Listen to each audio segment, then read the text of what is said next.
Hi friends, welcome to my channel. ನನ್ನ ಹಸಿರು ಮನೆ ಬ್ಲಾಗ್ ಚಾನಲನ್ನು ಪ್ಲೀಸ್ ಸಬ್ಸ್ಕ್ರೈಬ್ ಮಾಡಿ, ಶೇರ್ ಮಾಡಿ, ಲೈಕ್ ಮಾಡಿ.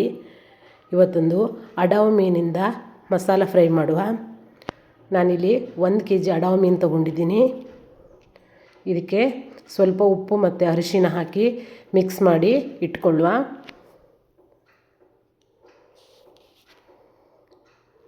ಬೇರೆ ಏನು ಇದಕ್ಕೆ ಹಾಕೋದು ಬೇಡ, ಉಪ್ಪು ಮತ್ತು ಅರಿಶಿನ ಅಷ್ಟೇ ಸಾಕು. ನಂತರ ಇದಕ್ಕೆ ಒಂದು ಮಸಾಲೆ ರೆಡಿ ಮಾಡುವ. ನಾನಿಲ್ಲಿ 20 ಬ್ಯಾಡಗಿ ಮೆಣಸಿನ್ಕಾಯಿ ಹುರಿದು ತೊಗೊಂಡಿದ್ದೀನಿ. ಹುರಿದು ಒಂದು ಅರ್ಧ ಗಂಟೆ ಬಿಸಿ ನೀರಲ್ಲಿ ಹಾಕಿ ನೆನೆಸಿ ಇಟ್ಕೊಂಡಿದ್ದೀನಿ.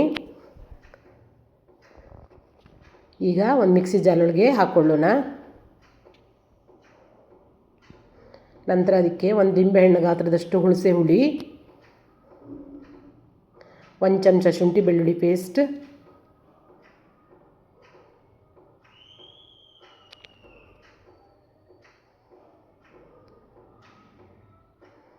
1 ಚಮಚ ಜೀರಿಗೆ,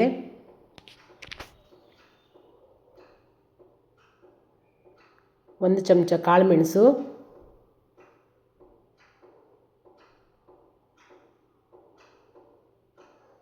1 ಅರ್ಧ ಚಮಚ ಆಗುವಷ್ಟು ಅಜ್ವಾನ ಅಥವಾ ಓಂ ಕಾಳು, ನಂತರ ಒಂದು 20 ಮೆಂತ್ಯಕಾಳು. ಇಷ್ಟನ್ನು ಹಾಕಿ ಚೆನ್ನಾಗಿ ರುಬ್ಕೊಂಡು ತಗೊಂಡು ಬರುವ. ಇದು ರುಬ್ಬೋತಿಗೆ 1-2 ಸುತ್ತ ಆದ ತಕ್ಷಣ 1 ಮುಷ್ಟಿ ಆಗುವಷ್ಟು ಕೊತ್ತಂಬರಿ ಬೀಜ ಸಹಿತ ಸೇರಿಸ್ಕೊಂಡಿದ್ದೀನಿ. ಕೊತ್ತಂಬರಿ ಬೀಜ ಆಮೇಲೆ ಸೇರಿಕೊಳ್ಳೋದ್ರಿಂದ ತುಂಬ ಚೆನ್ನಾಗಾಗುತ್ತೆ. ನೋಡಿ ಮಸಾಲೆ, ಇದನ್ನು ನೀವು ಬೇಕಾದ್ರೆ ಎಷ್ಟು ದಿನ ಬೇಕಾದರೂ ಇಟ್ಕೊಳ್ಬೋದು ಫ್ರೀಝರಲ್ಲಿ, ಏನೂ ಆಗೋದಿಲ್ಲ. ನಾನಿದು ಫಿಶ್ಶಿಗೆ ಎಷ್ಟು ಬೇಕೋ ಅಷ್ಟೇ ಹಾಕ್ಕೊಂಡಿದ್ದೀನಿ, ಮಿಕ್ಕಿದ್ದನ್ನು ಎತ್ತಿ ಇಟ್ಟಿದ್ದೀನಿ. ನೋಡಿ ಇದನ್ನು ಮಸಾಲೆ ಎಲ್ಲ ಹಾಕಿ ಇದನ್ನು ಕೂಡ ಒಂದು ಅರ್ಧ ಗಂಟೆ ಎತ್ತಿಟ್ಕೊಳ್ಬೇಕು. ನಂತರ ಒಲೆ ಮೇಲೆ ಒಂದು ಹಂಚಿಟ್ಕೊಂಡು ನಾನಿಲ್ಲಿ ಕೊಬ್ಬರಿ ಎಣ್ಣೆನೇ ಹಾಕ್ಕೊಂಡಿದ್ದೀನಿ. ನೀವು ಯಾವ ಎಣ್ಣೆ ಬೇಕಿದ್ರೂ ಹಾಕ್ಕೊಳ್ಬೋದು. ಎಣ್ಣೆನೂ ಅಷ್ಟೇ, ನಾನು ಎಷ್ಟು ಬೇಕು ಅಷ್ಟೇ ಹಾಕ್ಕೊಂಡಿದ್ದೀನಿ.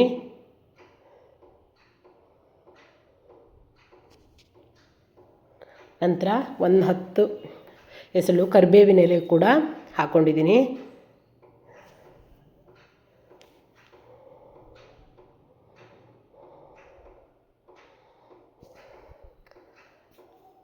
ನಂತರ ಫಿಶನ್ನು ಹಂಚಿಗೆ ಹಾಕ್ಕೊಳ್ಳುವ. ನೋಡಿ ಎಷ್ಟು ಚೆನ್ನಾಗಿ ಕಲ್ಲರ್ ಬಂದಿದೆ ಅಂತ. ಒಣಮೆಣಸಿನ್ಕಾಯಿನ ಬಿಸಿ ನೀರನ್ನು ನೆನೆಗೆ ಹಾಕಿ ಮಿಕ್ಸ್ ಮಾಡಿ ಮಾಡೋದ್ರಿಂದ ಕಲ್ಲರು ಅಷ್ಟೇ ಚೆನ್ನಾಗಿ ಬರುತ್ತೆ.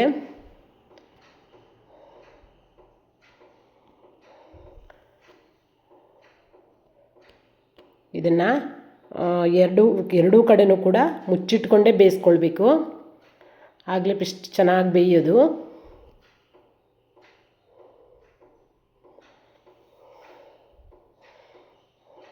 ಇದನ್ನು ಉಲ್ಟಾ ಮಾಡುವ.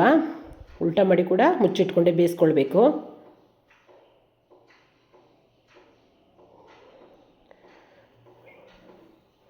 ನೋಡಿ ಅಡಾವು ಮೀನಿನ ಮಸಾಲ ಫ್ರೈ ರೆಡಿಯಾಗಿದೆ.